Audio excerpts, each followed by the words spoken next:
Jimmy ভ্যালেন্টাইনের short question answers আলোচনা করব আজকের ক্লাসে। এই শর্ট কোয়েশ্চেন আনসার্স গুলো করার পরে তোমার কাছে একটা শর্ট কোয়েশ্চেনও আননোন থাকবে না, অজানা, যে এই শর্ট কোয়েশ্চেন গুলো করলেই আমি লং কোয়েশ্চেন অনেক প্রশ্নের উত্তর দিতে পারবো। এভাবেই পুরো টেক্সট আর শর্ট কোয়েশ্চেন তোমাদেরকে প্র্যাকটিস করাবো আর লং কোয়েশ্চেনের জন্য প্রিপারেশন করাবো। প্রত্যেকটা সেন্টেন্স তুমি যদি আমার ক্লাসগুলো ফলো করতে থাকো তাহলে একটা কোয়েশ্চেনও তুমি আটকাবে না, লং কোয়েশ্চেনের প্রিপারেশনও এখান থেকে হয়ে যাবে, আমি গ্যারান্টি দিতে পারি। প্র্যাকটিস করে দেখো, প্র্যাকটিস করলেই বুঝতে পারবে যে হ্যাঁ, এইভাবে আমি যদি লিখি তাহলে আমার কমপ্লিট প্রিপারেশন, একেবারে নির্দ্বিধায় কমপ্লিট প্রিপারেশন হবে, কোনো প্রবলেম থাকবে না।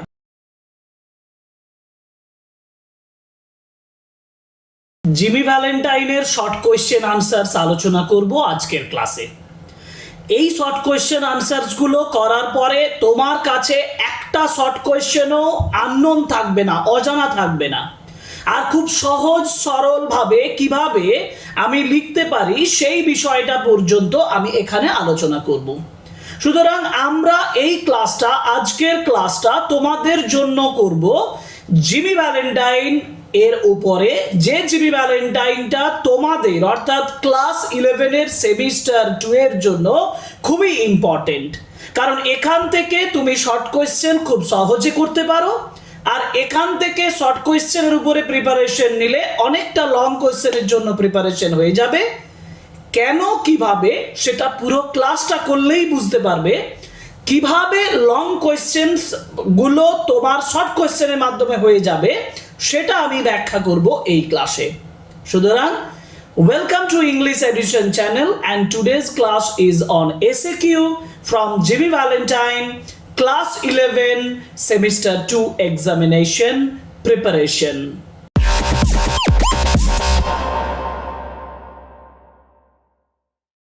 ফার্স্ট কোয়েশ্চেন যেটা আমরা জিমি ভ্যালেন্টাইন থেকে প্রথম কোয়েশ্চেন হিসাবে দিচ্ছি সেটা হচ্ছে যে what is the original title of Jimmy Valentine. Jimmy Valentine হচ্ছে স্টোরির নাম, আমরা জানি।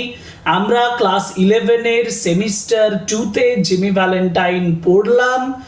যারা এখনো এই টেক্সট আর অ্যানালিসিস পড়োনি তাদের জন্য ডেসক্রিপশন বক্সে লিংক দেওয়া আছে, ওখান থেকে জিমি ভ্যালেন্টাইন টেক্সটটা ভালোভাবে অ্যানালিসিসটা বুঝে নাও, তারপর তোমরা এই এসএকিউ ক্লাসটা করো। আমি কোয়েশ্চেন দিয়েছি what is the original title of Jimmy Valentine, অর্থাৎ জিমি ভ্যালেন্টাইন যে স্টোরিটা সেটা অরিজিনাল টাইটেল নয়।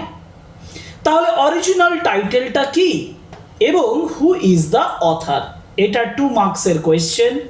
এখন জিমি ভ্যালেন্টাইনের অরিজিনাল টাইটেল মানে অরিজিনাল স্টোরি হচ্ছে এ রিট্রিভড রিফরমেশন। একটু বানানটা দেখে নেবে ভালো করে। দ্য অরিজিনাল আমি লিখছি কেমন হবে দেখো, প্রশ্নটা থেকে লিখছি। প্রশ্নটাতে বলেছি what is the original title, তাহলে হোয়াট ইজ, হোয়াটের আনসার আমাকে লিখতে হবে। হোয়াটের আনসার যদি আমি লিখি তাহলে হোয়াটের আনসার হচ্ছে এ রিট্রিভড রিফরমেশন। তাহলে a retrieved reformation is the original title of Jimmy Valentine.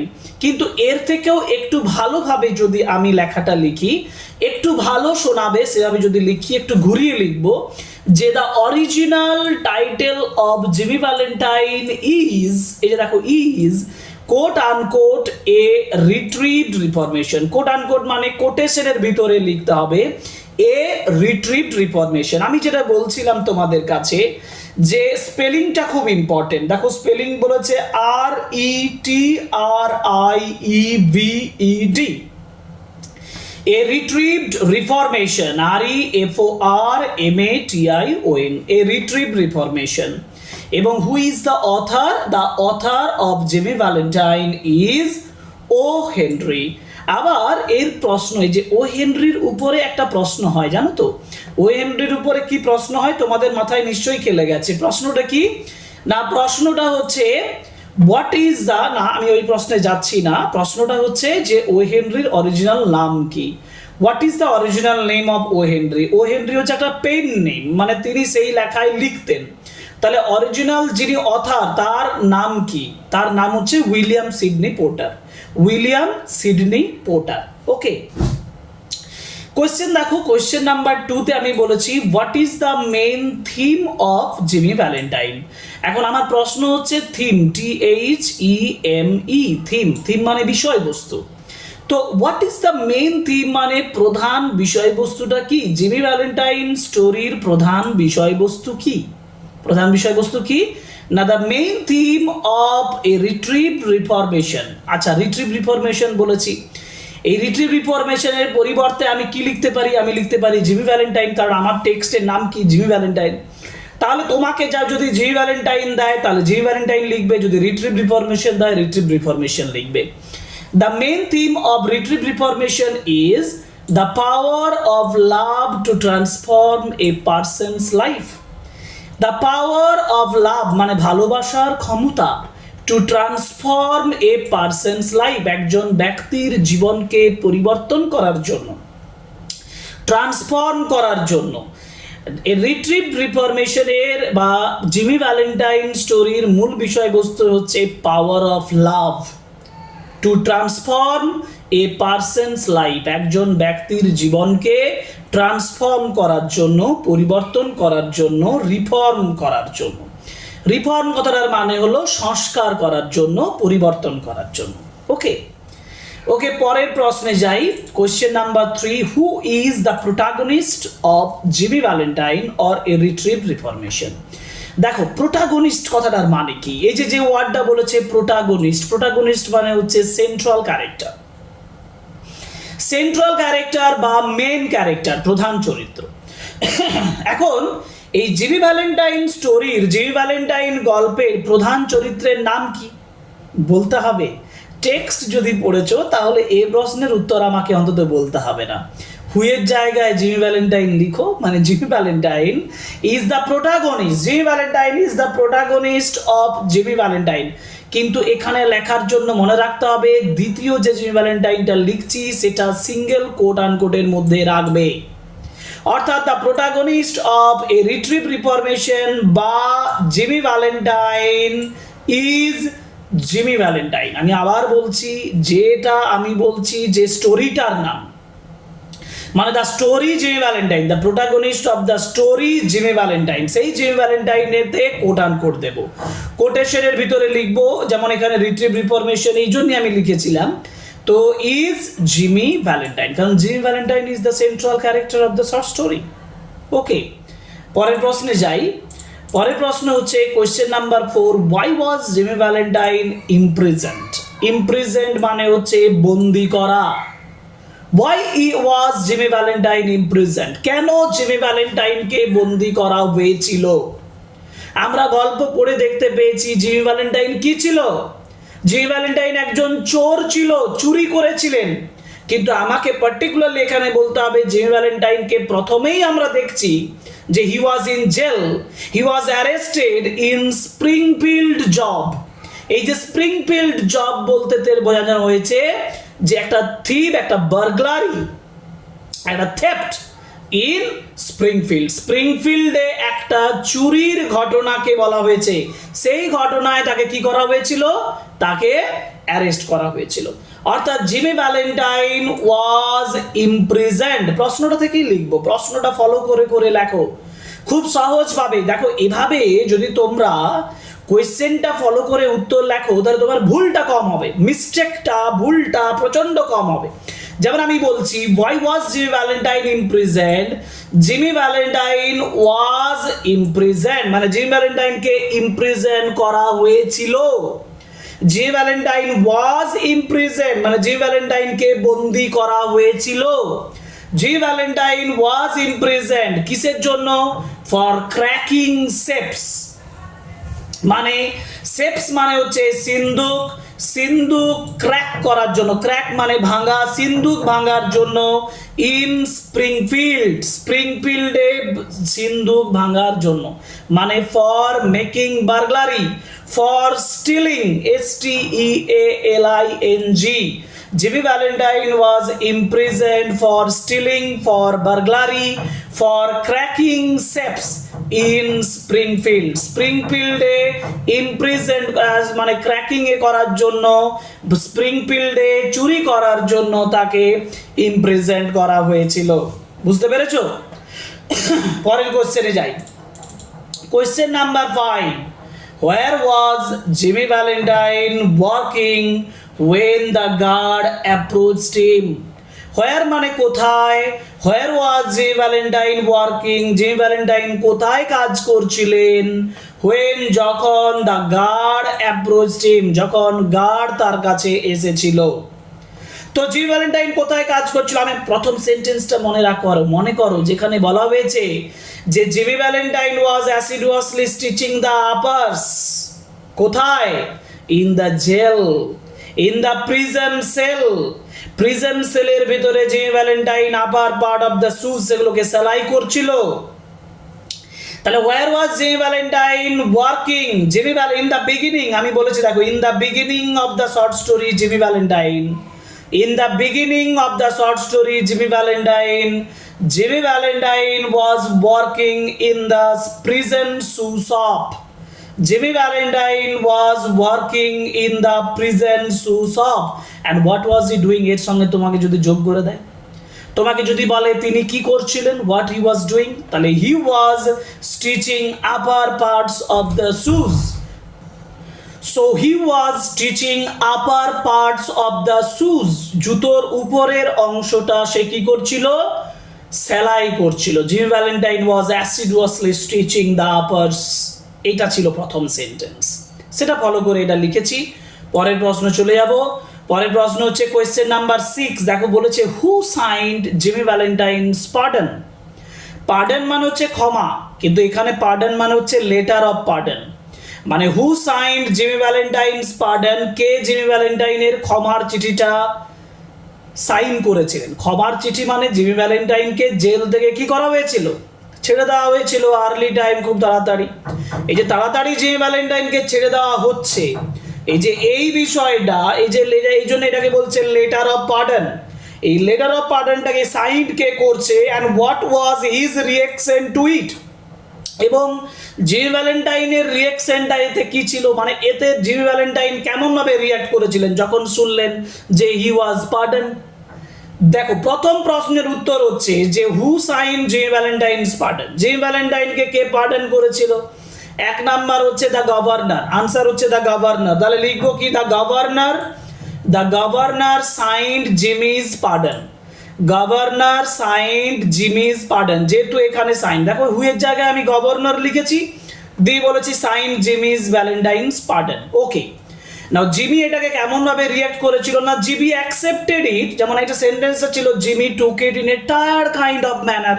তাহলে Jimmy accepted it, Jimmy accepted the letter in a tired manner, একটা ক্লান্ত ভাবে, as he had expected an early release.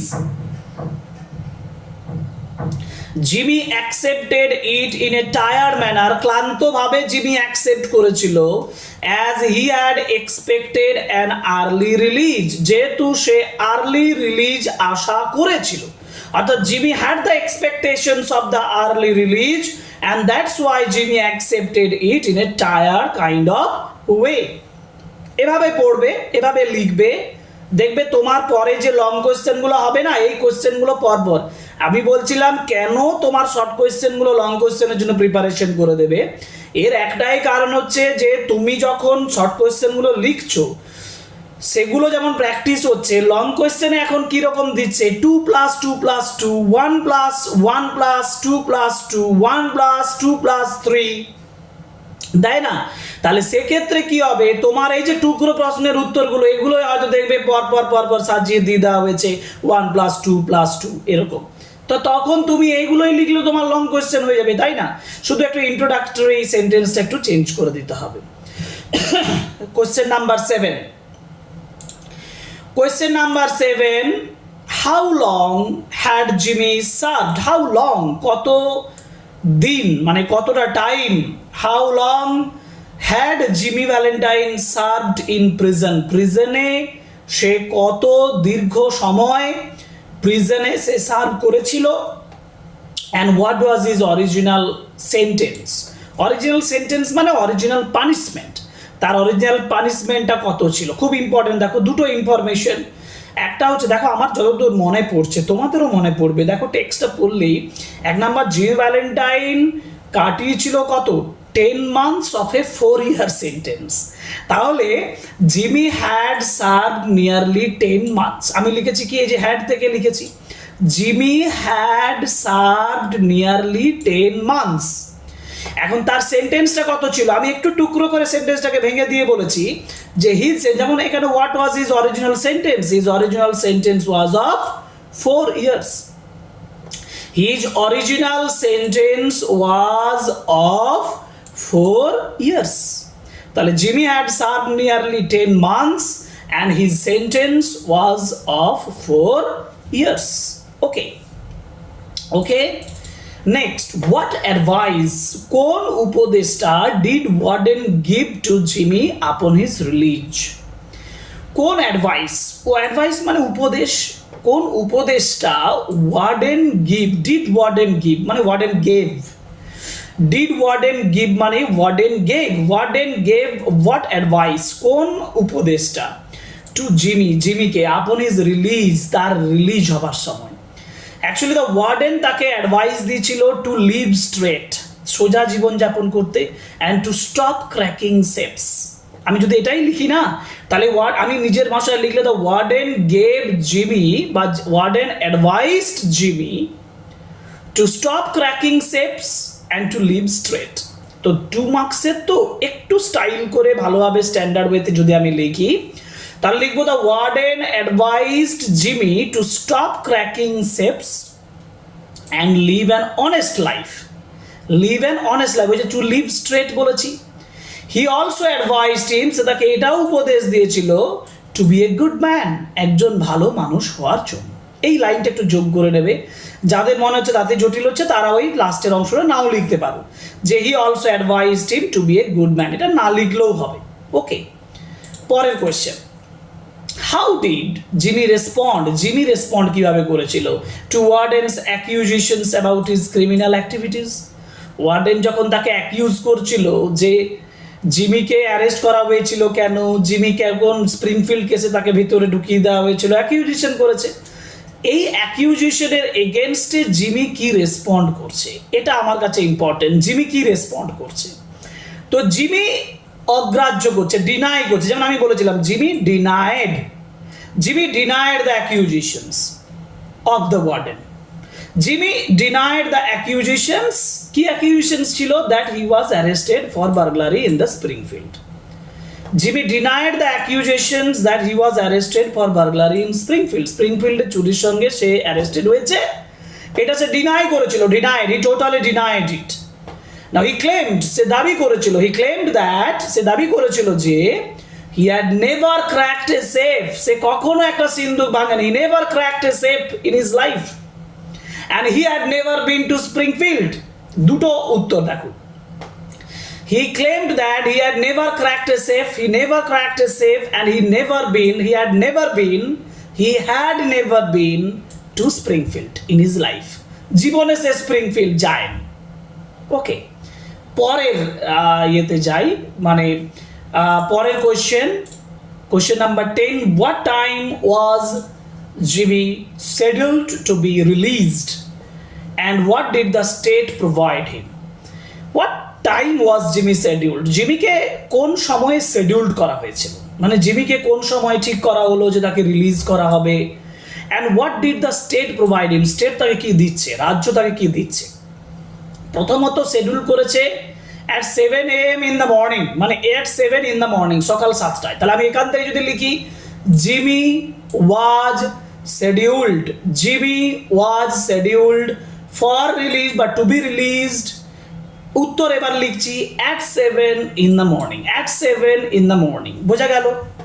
এবার what did the state provide him, state তাকে কি দিচ্ছে, a railroad ticket 1 number, 2 number হচ্ছে $5 bill. তাহলে the state gave him a railroad ticket, a $5 bill, আরেকটা হচ্ছে badly fitting suit and squeaky shoes. দুটো জিনিস, এই তিনটে জিনিস, একটা হচ্ছে badly fitting suit and squeaky shoes, squeaky মানে শব্দযুক্ত শব্দ, এই জুতো, শব্দযুক্ত জুতো, তো the state gave him, state তাকে দিয়েছিল railroad ticket, $5 bill and a badly fitting suit and squeaky shoes. Okay. 11 how did Jimmy celebrate, Jimmy কিভাবে সেলিব্রেট করছে his first taste of freedom, first taste of freedom সে celebrate করছে কিভাবে না, broiled chicken, white wine and a cigar, এভাবে বলতে হবে। তো আমি লিখবো Jimmy celebrated is first taste of freedom, Jimmy celebrated his freedom বা ফার্স্ট টেস্ট অফ ফ্রিডম, কোশ্চেনেই আছে, লিখতে অসুবিধা নেই। Jimmy celebrated is first taste of freedom by eating, by taking broiled chicken, number broiled chicken, BROILED, broiled chicken, drinking white wine, সাদা মদ, drinking white wine and smoking a good cigar। আমি যদি smoking, drinking, eating নাও করি, আমি taking দিয়ে যদি ছেড়ে দিই, তাহলে আমি broiled, by taking a broiled chicken, white wine and good cigar। clear? clear? Next, what did Jimmy do? Jimmy কি করেছিল for a blind man on his way to the train station? Actually he donated a quarter, quarter মানে হচ্ছে যে বলছে দেখো, Jimmy tossed a quarter into the blind man's hat as he headed to board his train। Jimmy tossed মানে এই যে এরকম করে ছুড়ে দাও তার যে এর উপরে, ব্লাইন্ড ম্যানের হ্যাটের উপরে। Jimmy tossed a quarter into the blind man's hat as he headed to board his train। ওকে, আমরা পরের প্রশ্ন যাব, মানে পরের প্রশ্ন মানে 13 where did Jimmy go? Jimmy কোথায় গিয়েছিল after getting off the train, ট্রেনের থেকে নেমে কোথায় গিয়েছিল, and who did he meet there? প্রথমত সে গিয়েছিল একটা বারে, মানে একটা ক্যাফেতে, যে ক্যাফেতে সে মিট করেছিল তার বন্ধু মাইকের সাথে, মাইক, MIKE। সো এখান থেকে লিখবো দেখো যে after getting off the train, after getting off the train মানে ট্রেন থেকে নামার পরে, after getting off the train Jimmy went to Mike Dolan's cafe, Jimmy গিয়েছিল মাইক ডোলানের ক্যাফেতে, Jimmy went to Mike Dolan's cafe. There he met Mike who was behind the bar, সেখানে কার সঙ্গে দেখা করেছিল? He met Mike who was behind the bar, যে বারের পিছনে ছিল। ওকে, খুব সহজভাবে দেখো কোয়েশ্চেন থেকে ফলো করেই উত্তর হয়ে যাচ্ছে। পরের প্রশ্ন, what did Jimmy retrieve, Jimmy কি রিট্রিভ করেছিল ফ্রম হিজ হিডেন রুম, তার লুকানো রুম থেকে জিমি কি রিট্রিভ করেছিল, কি রিট্রিভ করেছিল? A dust covered suitcase. আর why was it important to him, এটা ইম্পর্টেন্ট কি ছিল? Because it was full of tools of burglary. সহজভাবে, আমি যদি সহজভাবে বলি না, তাহলে বলবো জিমি, দেখো ডিড আছে, জিমি রিট্রিভড হয়ে যাবে, কারণ এটা ডিড দিয়ে প্রশ্নটা ছিল, পাস্ট টেন্স করতে হবে। Jimmy retrieved, RETRIEVED, Jimmy retrieved from his hidden room a dust covered suitcase, a dust covered suitcase. And why was it was important to him? Because it was full of burglary tools, burglary tools। তাহলে Jimmy retrieved a dust covered suitcase, it had a complete set of high quality burglar tools, they were important to him because they were specially made of tempered steel and they were costly and rare। এটাও important যে they were important to him because they were specially made of tempered steel, কারণ এটা tempered steel দিয়ে তৈরি ছিল, and they were costly and rare। যারা সহজভাবে বললাম প্রথমের উত্তরে সহজ, দ্বিতীয় উত্তরটা একটু জটিল, যারা একটু স্ট্যান্ডার্ড ওয়েতে লিখতে চাও তারা সেকেন্ড, যেটা আমি টেক্সট লাইন তুলেছি, যেটা লিখেছি স্ক্রিনে দেখতে পাচ্ছ, এটা তোমরা লিখতে পারো। আর যারা সহজভাবে লিখবে তারা সিম্পল লিখবে, Jimmy retrieved a dust covered suitcase from the hidden room and it was important to him because it was full of burglary tools। পরের প্রশ্ন 15, what was significant, কোনটা significant ছিল about the burglars tools in Jimmy's suitcase? কোনটা significant ছিল gym বার্গলারের tools এর মধ্যে? এই যে বলছে বার্গলার টুলস ওয়্যার স্পেশালি, একটু বলে দিই, বার্গলারি টুলসটা স্পেশাল ছিল। Burglary tools were specially tempered of the latest design and the tools included some novelties, the tools included some novelties invented by Jimmy himself and they had cost over $900. এবার প্রশ্নটা এর সঙ্গে থাকে যে তার দাম কত ছিল, মূল্য কত ছিল না, they had cost over $900. over $900 important, এটা ইম্পর্টেন্ট, মনে রাখবে। ইম্পর্টেন্ট যে এসএকিউ কোনগুলো সাজেস্টিভ, কোনগুলো ইম্পর্টেন্ট, কোনগুলো তোমাদের করা উচিত, এটার জন্য আমি পরীক্ষার সমকালীন একটা ক্লাস করব, আলাদা আলাদা প্রত্যেকটা টেক্সটের আলাদা ক্লাস করব, ইম্পর্টেন্ট ক্লাস, সাজেশন ক্লাস। তখন তোমরা এখান থেকেই পেয়ে যাবে, আমি শুধু তোমাদেরকে কোশ্চেন বলে দেব, তোমরা এই ক্লাসগুলো থেকে পেয়ে যাবে। ওকে, চলো আমরা পরের কোশ্চেনে যাই। Question number 16, what did Jimmy tell Mike Dolan? Jimmy Mike ডোলানকে কি বলেছিল when asked if he had any jobs lined up? আচ্ছা, তার কোনো জব লেগেছে কিনা। মাইক ডোলানকে বলেছিল যে সে একটা কোম্পানিতে জয়েন করতে যাচ্ছে, কোম্পানিটার নামটা মনে রাখা খুব ইম্পর্টেন্ট, এবং তোমাদের এই যে নামটা মনে রাখার সহজ পদ্ধতি বারবার করে রিডিং পড়া, দেখবে একটা খুব রিদিমে নামটা চলে আসবে। New York অ্যামালগামেটেড short snap biscuit cracker and ফ্রেজেলড wheat company. Jimmy jokingly told Mike that he was now a representative of দিয়ে আমি কোম্পানিটার নাম লিখছি New York অ্যামালগামেটেড short snap biscuit cracker and ফ্রেজেলড wheat Company. মুখস্থ তোমাকে এখানে করতেই হবে, কোম্পানিটার নামটা মুখস্থ করে রাখতে হবে, স্পেলিংগুলো দেখতে হবে, অ্যামালগামেটেড, ক্র্যাকার, ফ্রেজেলড, এগুলো। ওকে, পরের প্রশ্ন, question number 17, why did Jimmy drink? Jimmy কেন ড্রিঙ্ক করেছিল seltzer and milk with Mike? because he never touched her drinks. Jimmy drank seltzer and milk because he never touched her drinks. Easy প্রশ্ন। ওকে, পরের প্রশ্ন, what was the number associated with Jimmy Valentine during his time in prison? খুব important প্রশ্ন। জিমির number কত ছিল? জিমির number ছিল 9762. Jimmy Valentine's prison number was 9762. এরপরে question number 19, what was left? আচ্ছা, একটা কথা বলে রাখি এই কোয়েশ্চেনটা আলোচনা করার আগে, আমাদের ক্লাসের আজকের ক্লাসটার এটাই লাস্ট কোয়েশ্চেন, আর তোমাদেরকে আমরা এসএকিউ মোট 3টে ক্লাসে 3টে পার্টে ভাগ করে দিচ্ছি। এই 3টে পার্টের কোয়েশ্চেনগুলো মোট 19, 20, 21, 5 এরকম কোশ্চেন হবে। আমরা আজকে যে ক্লাসটা করছি সেটা 90 কোশ্চেনের উপরে। এই 90 কোশ্চেন তোমরা প্র্যাকটিস করো, পরে আরো 20 সেকেন্ড পার্টটা নিয়ে আলোচনা করব, কিন্তু তোমরা কোশ্চেনগুলো সিরিয়ালি পাবে, দেখবে কোশ্চেনগুলো সিরিয়ালি আছে, ঠিক আছে? Okay, now what was left on the floor of Jimmy's hidden room? জিমির লুকানো রুমে কি ফেলেছিল, মানে কি পড়েছিল? And why was it significant? এটা সিগনিফিকেন্ট ছিল কেন? কি পড়েছিল? বাটন, কলার বাটন, কলারের বাটন ছিল কার? বেন প্রাইসের কলার বাটন ছিল। Ben Price's collar button was left on the floor. হোয়াটের জায়গায় আমি লিখে দিলাম Ben Price's collar button. Ben Price একজন ডিটেকটিভের নাম। Ben Price's collar button was left on the floor.